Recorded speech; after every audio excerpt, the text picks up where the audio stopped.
దేవుని మాటలు జీవపు ఊటలు. ఈరోజు దేవుని మాట ఆశీర్వాదం.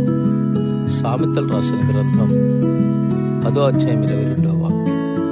యెహోవా ఆశీర్వాదం ఐశ్వర్యించును, నరుల కష్టము చేత అది ఎక్కువ కాదు. కీర్తన రాసిన గ్రంథం 127వ అధ్యాయం 2వ వాక్యం ఏంటంటే, మీరు వేకువని లేచి చాలా రాత్రి వరకు కష్టపడి కష్టాజిపోయిన ఆహారం తినట్టు వెళ్తుంది.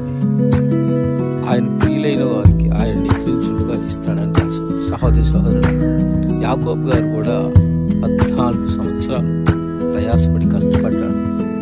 కానీ ఆ ఆశీర్వాదం మీదకి దేవుని మాట పలికినప్పుడు మాత్రమే దాన్ని ఆయన అనుభవించగలిగాడు. సహోదరుడా, మరి నిత్యము ప్రయాసపడుతున్న నీవు ఏమాత్రం దీవించబడుతున్నావు, ఏమాత్రం ఆశీర్వదించబడుతున్నావు?